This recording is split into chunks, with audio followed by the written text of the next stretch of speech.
When the New York Mets needed it most, Griffin Canning came through with his best start of the season.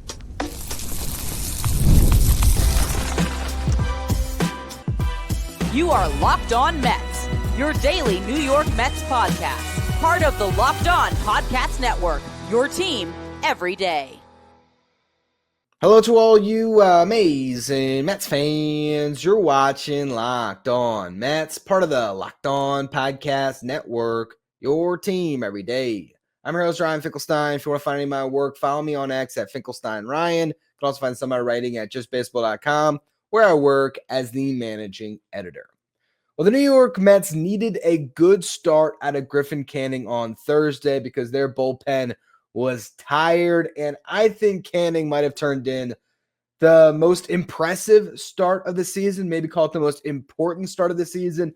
Obviously, Kodai Senga's Maddox last week, does come to mind as he went 7 scoreless, needing only 79 pitches. That was maybe the best start in some respects, but what Griffin Canning did for the Mets on Thursday was massive because this was a team that still is now in a tough spot with their pitching for the first time all season, because for most of the year, with all the off days, with your Huascar Brazabons and Max Kranick and Jose Butos that were giving them multiple innings of relief at times, they've been able to keep everybody fresh, everybody able to get, a day off between most appearances, just keep that entire unit really rolling up to this point. That's one of the reasons why they've been the best bullpen in baseball. But then you have a road trip without any off days in between.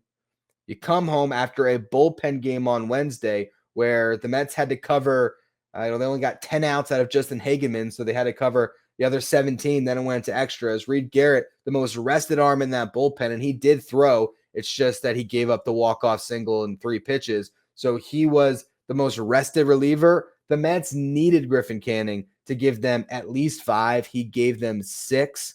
And that's why I call it arguably even the best start of the season in the respect or in the context of the fact that, again, the team needed him. He threw more pitches than anyone has this season, 102 pitches.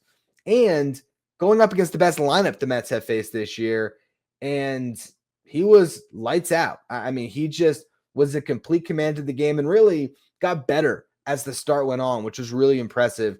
You see him, and also let's also not forget the other layer of this as well. The fact that the bullpen was in that position is partially due to the fact that Griffin Canning got sick and was unable to make his start on Wednesday. The Mets sent him back early to try to get better and see when he'd be good to go for this series against the Cardinals. Luckily for the Mets, he was good to go on Thursday, and he just was so valuable to give the Mets outs that they desperately needed. First inning, he walks a couple of batters, but worked around them to keep the Cardinals off the board. Second inning, a 1-2-3 frame with a strikeout, and then he got 4 runs of support in the bottom of the second inning, which I'll talk about in the next segment. A lot of guys who've been struggling coming through there. Nice to see Brett Baty, Mark Vientos, Francisco Lindor have themselves a really nice inning that ultimately catapulted the Mets to the win. But Canning then has a tough inning in the top of the third, the next half inning after that, where he gave up a pair of hits, sandwiched between a couple of strikeouts. So it was a base hit from Victor Scott, who stole second base, advanced to third on a wild pitch. Canning, couple of strikeouts. Then Brendan Donovan, one of the highest hitters in baseball, rips one up the middle. Francisco Lindor makes a diving stop but can't complete the play. So a run comes in. Canning able to get out of the jam from there. And then that was pretty much it. Gave up a leadoff single in the 4th, but then went on to retire the final 9 batters that he faced, struck out the next 3 in that 4th inning.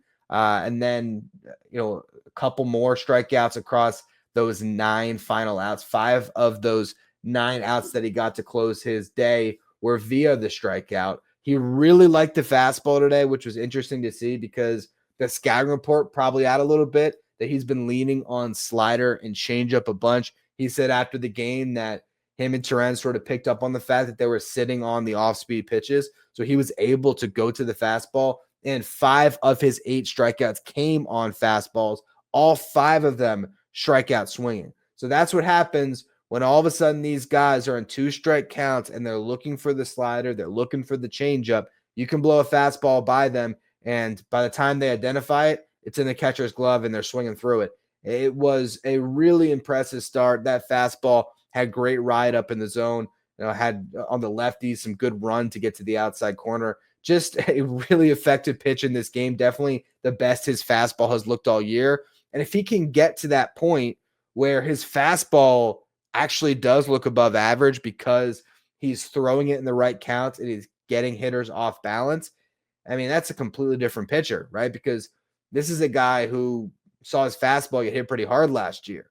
And so now you have him having already really worked that slider heavy to start the season, now able to change things up. And that's what a pitcher has to do to evolve, because scouting reports are going to get out there. And if you're not adjusting, eventually they're going to figure you out.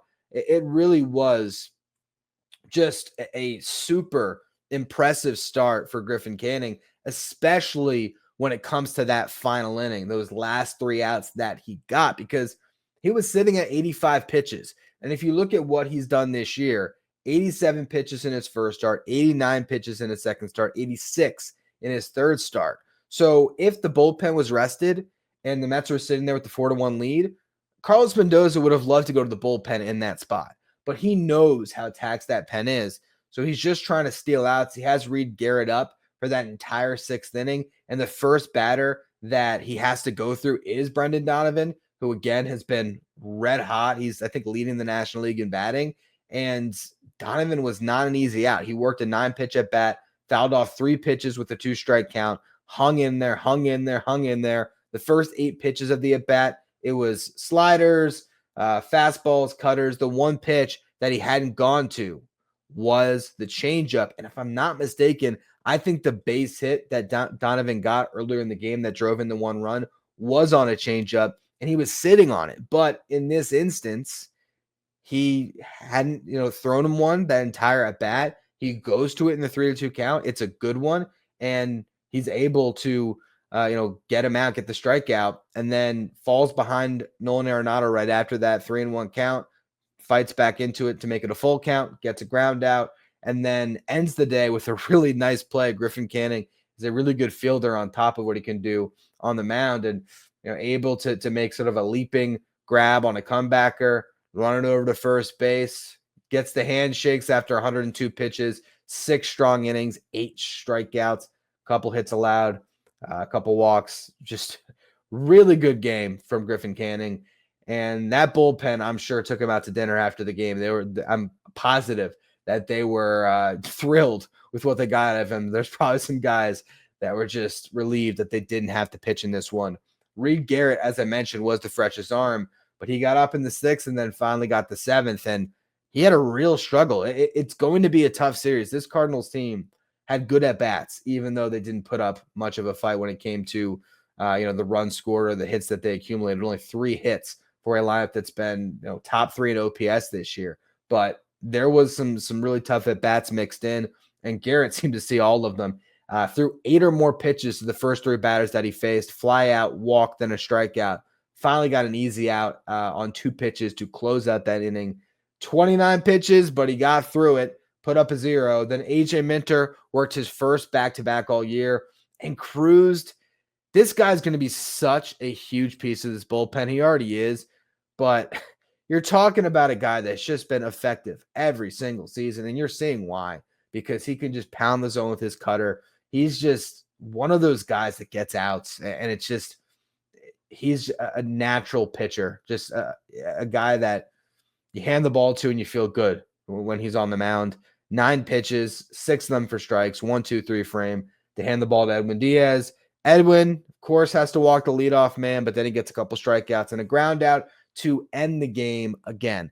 A top 5 lineup in baseball held to 3 hits and 1 run. A great testament to what this pitching staff can do, and a huge credit to Griffin Canning for, again, turning in his best start of the season and one of the best starts for the Mets. And you know what? He's a guy that has been working a little bit deeper into games. He has pitched into the 6th inning in 3 of his 4 starts now, but this is the first time he was actually able to complete it. And I think this is a good feeling for him to work off of and hopefully get into a nice rhythm and continue to impress and be maybe this year's version of Sean Manaea or Luis Severino from last year, these guys that are signed, and we don't expect that much of them when they are signed. Personally, I didn't love the signing at the time.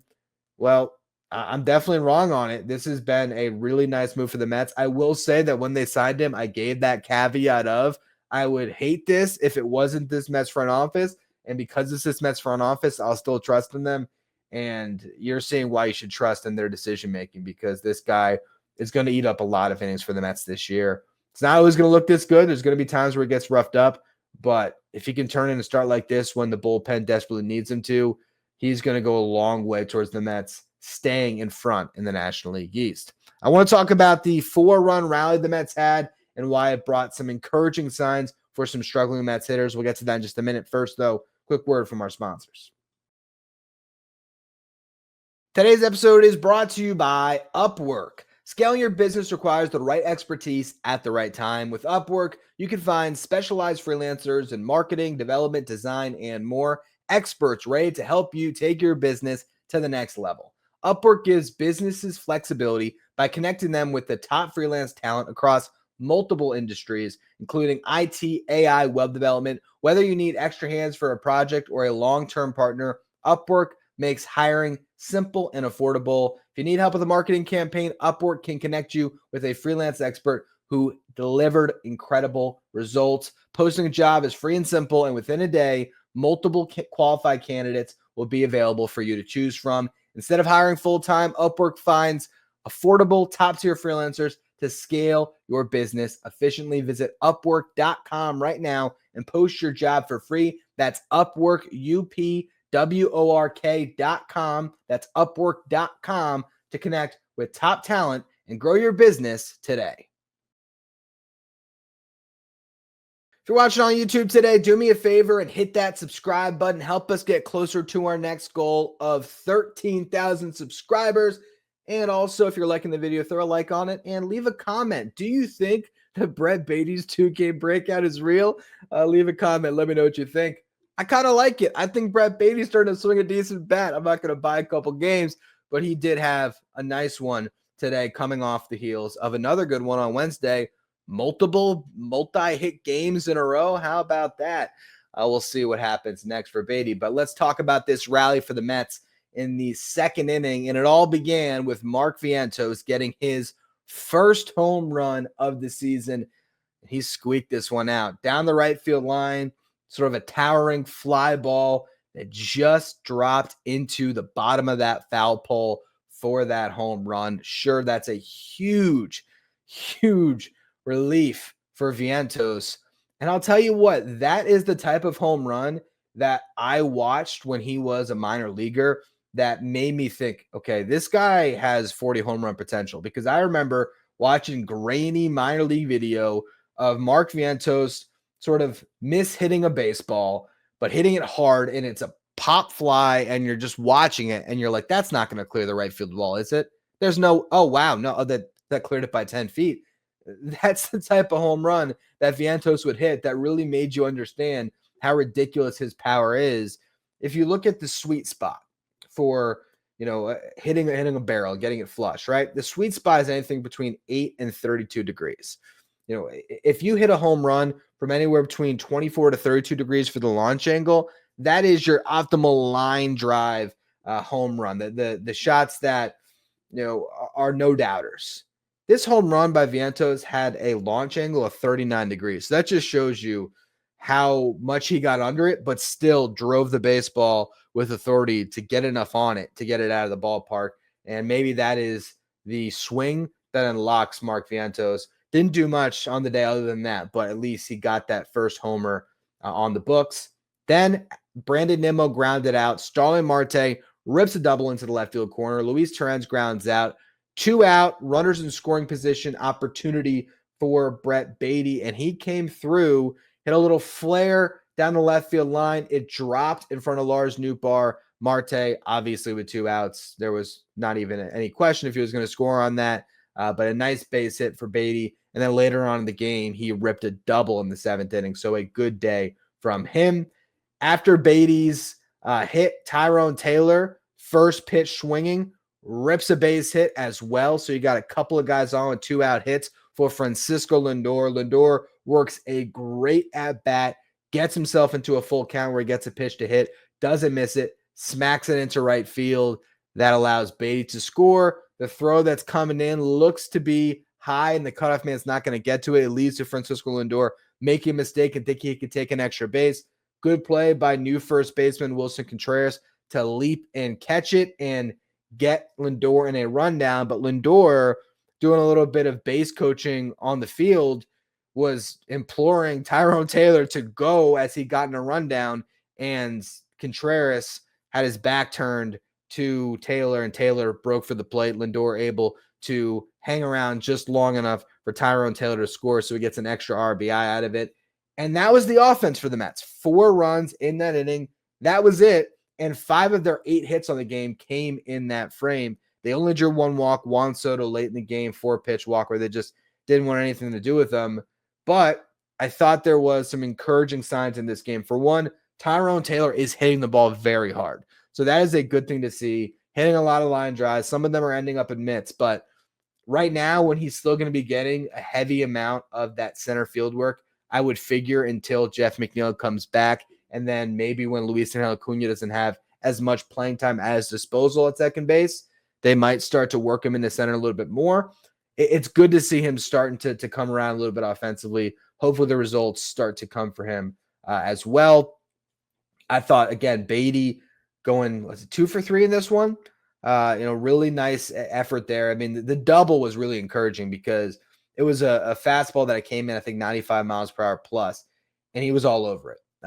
If I'm not mistaken, let me make sure I'm right about that. But he is starting to hit fastballs, which is key to Brett Baty's game. I mean, if he's not hitting fastballs, he's in trouble, and you're starting to see him come around a little bit. He's got the batting average over the Mendoza line. I'm not going to forget what we've seen through the first, whatever it was, 16 games prior to this, but it is good to see him starting to figure it out. It was a cutter that he hit, and yeah, just hit a great line drive, 107 miles per hour off the bat for Baty there. So that is encouraging for him. And Lindor, a 3-hit game. It also seems, I could be wrong, but it feels like every single game the Mets have played at Citi Field this season, Francisco Lindor is leading that game off with a base hit. And the environment at Citi has been awesome. I mean, this was a Thursday night game. Last year, this time, there would not be a crowd like we saw tonight. But that's what happens when you go on a run to the NLCS and then you sign Juan Soto. And we knew that the season ticket prices were, or the season ticket, I guess the prices probably were up too, but the season ticket sales were up and everything else. And you're seeing it in that ballpark. If the Mets play 500 baseball on the road, and you'd like them to be better than that, but that's what they've done to this point. But they are a dangerous team at home. That's the recipe to being a first place team. If you make your ballpark a really tough place to play, that's where you find success. Last year, the Mets went on the run that they did. Citi Field became, a haven for them where they were winning series after series after series. I mean, I think they still haven't lost a series since the A's came into town in August last year. So that just shows you what the Mets can do when they're playing at home, when they get this crowd into it, and just wait until Juan Soto starts to take advantage of that home crowd as well and starts to feed off them and gets himself comfortable with the Mets. But for now, this lineup continues to do just enough to get by, and the pitching has been picking up the slack to keep them well in front right now. I mean, you look at this division. Let's see what the Phillies did today. Phillies did win, so they're right on the Mets' heels. But the Braves had an off day. They're still 5-13, 6.5 game lead for the Mets over the Braves. That's a nice place to start. And the goal here, the hope here, is the Mets can maybe continue this winning against the Cardinals to build momentum before that first series that we all got our eyes on against the Phillies. That's going to be a lot of fun to start off this week. But we got more games against the Cardinals to discuss. And I want to preview Game 3 and also give you your injury updates. So we'll talk about all of that in just a minute. First, though, another quick word from our sponsors. Today's episode is brought to you by Supply House. Get the supplies you need from the site that's made for skilled trades, Supply House. Whether you're in plumbing, HVAC, or electrical work, Supply House is the reliable way to order products online. Their easy-to-use website is packed with helpful resources and the latest product info to help you get the job done right. Plus, with a complete inventory of over 200,000 parts from 400 plus top brands, you'll find exactly what you need delivered fast from coast to coast. Need help with an order? Supply House offers expert support and industry-leading service, so you'll talk to a real person every time. And for trade pros looking for an extra edge, their free Trade Master program offers exclusive perks like a dedicated phone line, free shipping, and discounts on every order. Join the Trade Master program today at supplyhouse.com/TM and start ordering plumbing, HVAC, and electrical supplies with just a few clicks. Plus, use the promo code SH5 for 5% off your first order. That's supplyhouse.com.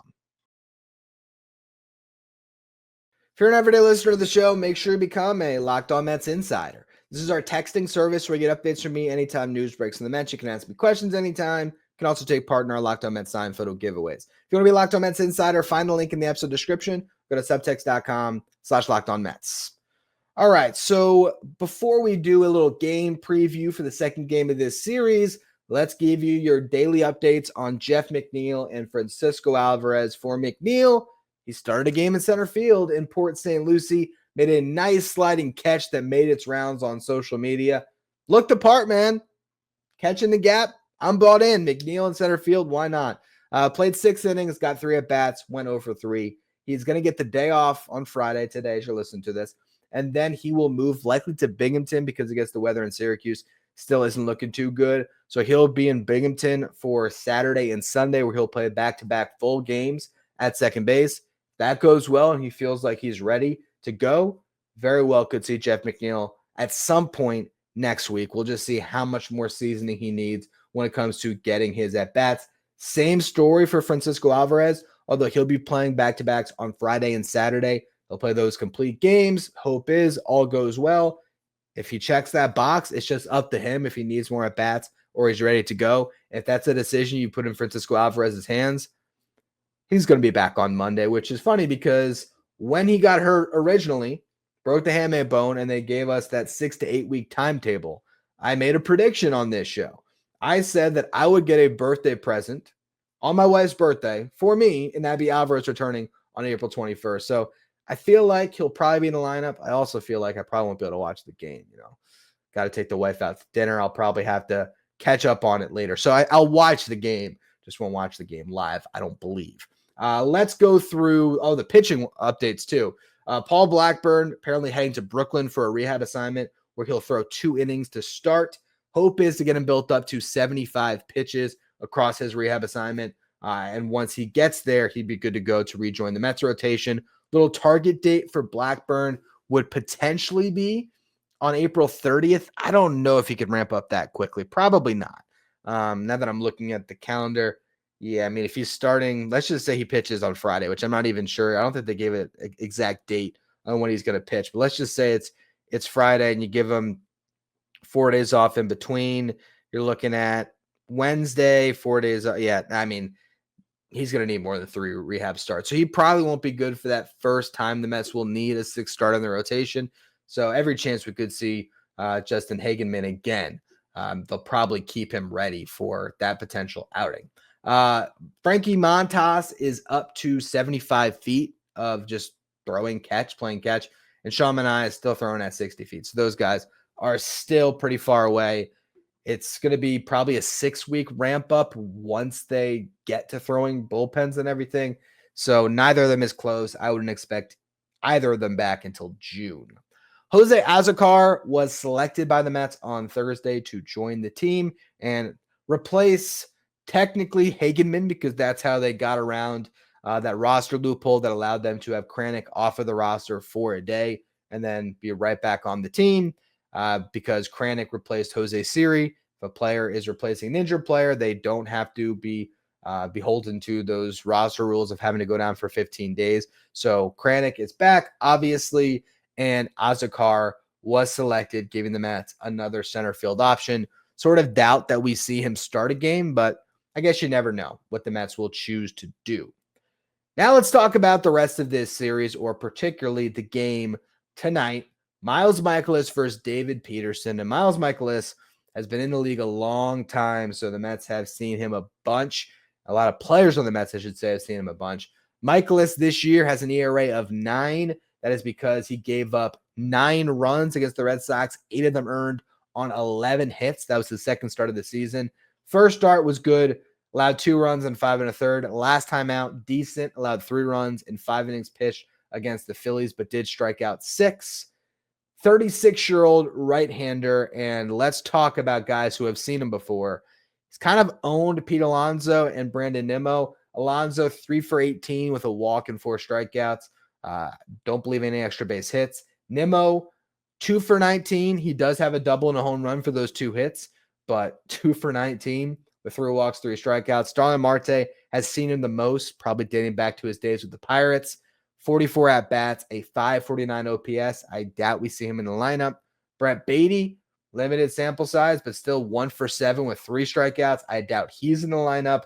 So you would expect to see Luis Angel Acuna in there, who has never faced Miles Mikolas.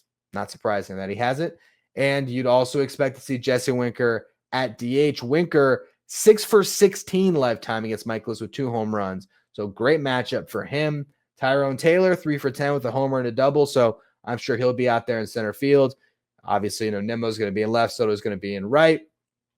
Infield's going to be Alonso, Acuna, Lindor, and Vientos. Vientos having never seen Mikolas before. Torrens hasn't seen him before. I still imagine he would get the start. And then you talk about your superstars. Good matchup for both of them. For Lindor, career .412 hitter against Miles Mikolas.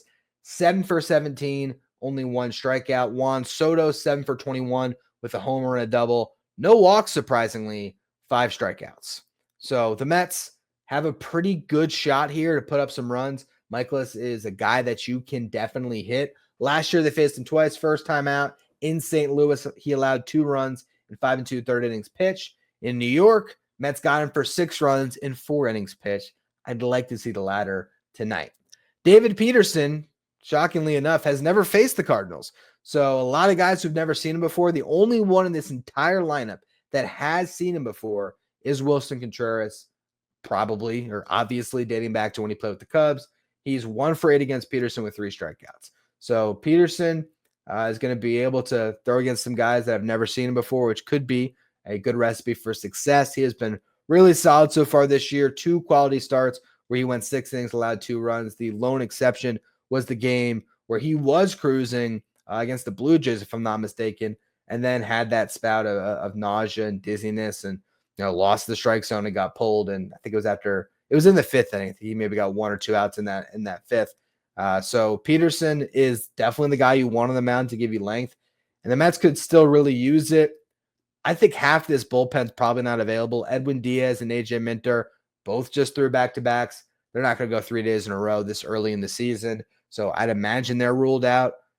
Reed Garrett is working also, I guess, would be 3 days in a row. The first of those days was Wednesday. He only threw 3 pitches. So if he had gone and thrown 12 in this one, maybe he'd be good to go. But he labored through that inning, 29 pitches. So he's probably out. Jose Butto threw 43 pitches on Wednesday. He's probably out. That's half your pen. Who is available? Danny Young and Max Kranick both have 2 days rest. So they're the guys the Mets are going to want to go to first. Ideally, David Peterson gives you 6 or 7. You score a bunch of runs, and those 2 guys can take you home. And you can give Stanek and Brazoban another day because both of them are only working on 1 day off. Brazoban did get up in the 9th inning, or I guess the bottom of the 8th inning as the Mets were batting. So if it had gotten away from a save situation, they would have gone to Brazoban instead of Edwin Diaz tonight. Instead, Brazoban gets the day rest. So I'd imagine he'll be good to go. And Ryan Stanek is likely the closer in this one. So the Mets are going to need David Peterson to have a good start. And the hope is you score a bunch of runs so you take all of the pressure off of that bullpen and you just let guys throw strikes and get you through it. And if you can navigate it where, hey, maybe you only needed to use Danny Young and Max Kranick, well, then all of a sudden, everybody who pitched today gets a day's rest. Jose Butto, then a couple days rest. You start to work yourself back into having a somewhat rested bullpen because the real important thing is to get that bullpen in line for that series against the Phillies, but you still have to worry about the games in front of you first. So hopefully the next 2 games with David Peterson and Kodai Senga on the mound, the Mets can continue to get length from their rotation. We'll see if those guys are pushed a little bit further because this was the first time we've seen anyone get over 100 pitches. I could absolutely see David Peterson stretch beyond 100 pitches. I don't know if we'd quite see Kodai Senga there, but if he gets in the 90s, the Mets can hopefully squeeze out a lot of work from those two and give this bullpen a little more of a respite. And hopefully by the time the Phillies come into town, we're not talking about rest for this pen. So the Mets have a great opportunity over the next couple days to go out and win a series. They got the first game, and they have, I'd say, pretty significant advantages in the next two games, with Peterson going up against Mikolas, then Matthew Liberatore going up against Kodai Senga. The final game of the series will be a little bit tougher with Sonny Gray on the mound going up against Clay Holmes, but we will get there when we get there. I will be covering this series all the way throughout, podcast every single day with Locked On Mets. So tomorrow's show, I'll be breaking down what we see on Friday night.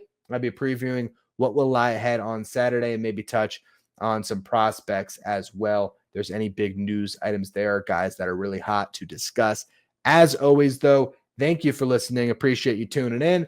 If you are watching on YouTube, do me a favor, hit that subscribe button. Help us get to the next goal of 13,000 subscribers. If you want to be a Locked On Mets insider, find a link in the episode description to go to subtext.com/LockedOnMets. Thank you for making Locked On Mets your first listen or your first watch every day. Now for your second watch, check out Locked On Sports Today, the first ever 24/7 streaming channel that covers everything, the world of sports, with our local experts from each team, league-wide experts from each league. Find Locked On Sports Today streaming 24/7 on YouTube.